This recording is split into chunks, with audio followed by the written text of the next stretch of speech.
Et la Pokora, oui la Pokora, triste fleuve, femme rêve, seule et sans amour, seule et pour toujours. Pauvre Pokora, pauvre Pokora, lui c'est Smirnov, lui c'est Smirnov, il pense à sa bourse, agit comme un ours, jamais de faveur, c'est un séducteur, alors Pokora n'en veut pas. Ah, voilà qui est étonnant. Comment voulez-vous que je vous parle? En français peut-être. Madame, je vous prie, comme je suis heureux que vous ne me rendiez pas mon argent. Ah, pardon de vous avoir dérangé. Quel temps magnifique aujourd'hui. Et ce grand deuil, comme il vous sied. C'est stupide et grossier. C'est stupide et grossier. Je ne sais pas me tenir dans une société féminine. Madame, dans ma vie, j'ai vu bien plus de femmes que vous n'avez vu de moineaux. Les femmes m'ont valu 3 duels. J'ai abandonné 12 femmes et 9 m'ont abandonné. Parfaitement. Il fut un temps où je faisais l'idiot. Je jouais les jolis cœurs. J'essayais de briller. J'étais tout sucre, tout miel. Je faisais des rondes jambes. J'aimais. Je souffrais. Je soupirais à la lune. Je languissais. Je fondais. Je glaçais. J'aimais passionnément, furieusement, de toutes les façons possibles. Le diable m'emporte, je jacassais comme une fille sur l'émancipation. J'ai englouti la moitié de ma fortune dans les tendres sentiments. Mais maintenant, bonsoir. Maintenant suffit. Vous ne m'aurez plus. L'œil noir qui te regarde. Les lèvres rouges, les fossettes, les murmures et le souffle timide. Pour tout ça, madame, je n'en donnerai pas un radis. Je ne vise aucune des personnes présentes, mais toutes les femmes, de la première à la dernière, sont des comédiennes, des mijaurées, cancanières, mauvaises, menteuses jusqu'à la moelle des os, mesquines, sans pitié, avec une logique révoltante. Et pour ce qui est de ça, eh bien, pardonnez ma franchise, mais un moineau rendrait 10 points à n'importe quel philosophe en jupon. On trouve comme ça une créature poétique, toute mousseline, éthérée, une demi-déesse, 1 million d'extases. Et quand on regarde dans son âme, on y trouve un crocodile, de ce qu'il y a de plus ordinaire.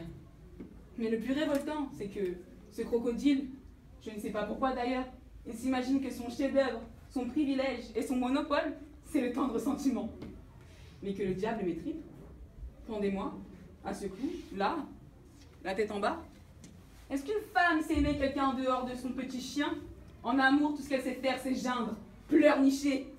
Là où l'homme aime et se sacrifie, là tout son amour s'exprime dans sa façon de mieux disposer sa traîne pour vous mener par le bout du nez. Vous avez le malheur d'être une femme, donc vous devez certainement connaître la nature féminine. Dites-moi, dans votre vie, avez-vous déjà rencontré une femme qui soit sincère, fidèle et constante? Jamais. Les fidèles et les constantes, il n'y a que les vieilles et les moches. Vous aurez plutôt fait de voir un chat cornu ou une corneille blanche qu'une femme constante. Permettez? Mais alors, d'après vous, qui est fidèle et constant en amour? L'homme, évidemment. L'homme.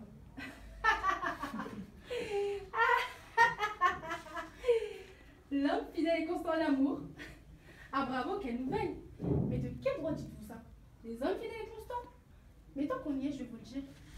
De tous les hommes que j'ai pu connaître et que je ne connaisse encore, le meilleur était feu mon mari. Je l'aimais de tout mon être, comme seul peut aimer une femme jeune et lucide.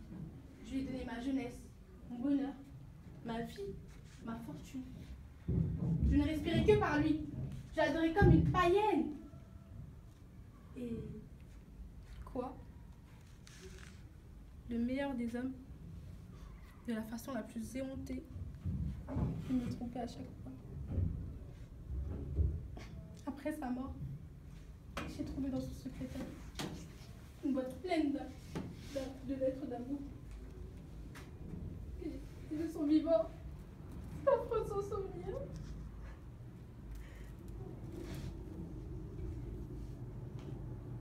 Il me trompait à chaque fois. Il me laissait seule des semaines entières.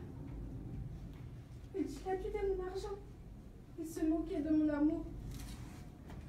Et malgré tout cela, moi, je lui ai été fidèle et constante. Bien plus, il est mort et je lui suis fidèle et constante. Je me suis inhumée à jamais entre ces 4 murs et jusqu'à la tombe, je ne quitterai plus ce deuil. Le deuil. Je ne comprends pas pour qui vous me prenez. Je le sais très bien pourquoi vous le portez, ce domino noir, et pourquoi vous êtes enterré entre ces quatre murs. Allons donc. C'est si mystérieux, si poétique, qu'un petit lieutenant ou un poète minable passera devant chez vous et se dira ici demeure la mystérieuse Tamara qui, par amour pour son mari bien sûr, s'est enterrée entre ces quatre murs. Quoi? Comment osez-vous me dire ça? Vous vous êtes enterré entre ces quatre murs et n'empêche, vous n'avez pas oublié de vous couvrir.